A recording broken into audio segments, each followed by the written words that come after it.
Today is Divine Mercy Sunday, and it's also on what is known as Low Sunday. And I guess it's because of St. Thomas, who failed to believe in Jesus' resurrection until he saw the 5 wounds, the 2 holes in his hands and on his feet, each foot, and also in his side. So let me speak a bit about the readings first. We've seen Thomas failing to believe unless he could see and feel and touch, in other words, with his senses. He needed to be sure. And of course, the famous comment of Jesus is, "Blessed are those who believe and have not seen."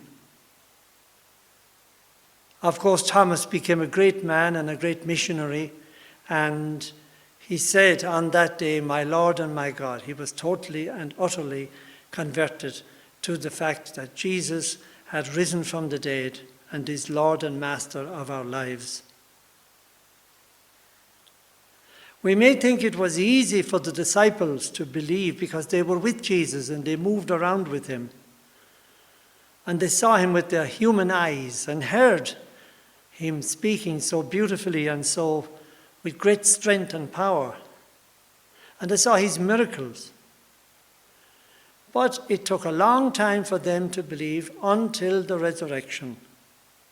And that was when Jesus had left them physically and gone and had resurrected from the dead.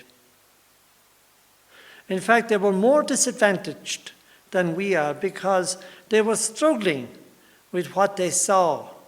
And this was all very new, never before seen. And yet, here they are now on the threshold of becoming great believers. And they did. They passed over and became great leaders. So, what we see and feel with our eyes and ears and our senses are not the only ways we know that there is a truth around. For instance, mathematics, you really can't see those concepts, but you know them because of your intellect. And then there's seeing things spiritually, seeing inside things spiritually. And this is what we are asked to do at Easter. And especially at this difficult time of the corona pandemic. We see great suffering and uncertainty. We see death. We see loss and mourning. But yet, our spirits help us to look at things with the eyes of God, and to see that God is deeply involved and listen to his promises. "I will be with you always until the end of time." So he's deeply involved, and that's what we are asked to do. We won't ever maybe put our fingers in the wounds of Christ, but we know from our personal experiences that he is risen and is alive. And let us build upon that to face life and its problems, and eventually our deaths, to know that we are destined for new life, because Christ will carry us across the great divide. Pope Francis last year said, and I quote him, "May Christ, who has always defeated death and opened for us the way to eternal salvation, dispel the darkness of our suffering humanity and lead us into the light of his glorious day, a day that knows no end." End of quote. So, also today is the feast of the Divine Mercy. And let me go through a few simple historical facts about the Divine Mercy and Saint Faustina.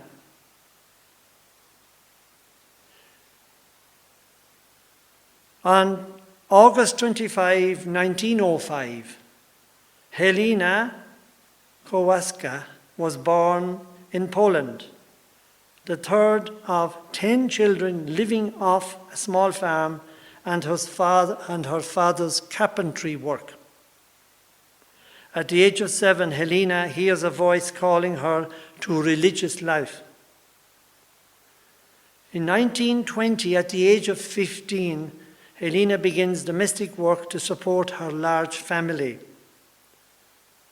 On August the 8th, 1925, Helena is accepted by the Congregation of the Sisters of Our Lady of Mercy. April the 30th, 1926, Helena receives habit in her religious order and takes the name of Maria Faustina. April the 16th, 1928, on Good Friday, she is engulfed by the flame of divine love. February 22, 1931, Sister Faustina sees a vision of Jesus who tells her to paint his image. In September 1938, Sister Faustina prepares herself for death and dies late in the evening. When Pope John Paul II canonized Sister Faustina, making her Saint Faustina, he also on the same day surprised the entire world by establishing Divine Mercy Sunday, the feast day associated with the message, as a feast day for the entire world, the entire church, as a feast day for the entire church. The feast day falls on the second Sunday of Easter. Repeatedly, Pope John Paul II has written and spoken about the need for us to turn to the mercy of God. And this is the message, of course, of the divine mercy. The mercy of God, the divine mercy, which has saved us from sin and death.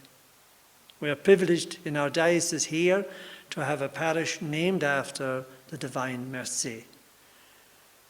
Wishing you a happy and peaceful Easter time and a lively faith strengthened by the story of St. Thomas, who later became a great missionary and is supposed to have traveled to India.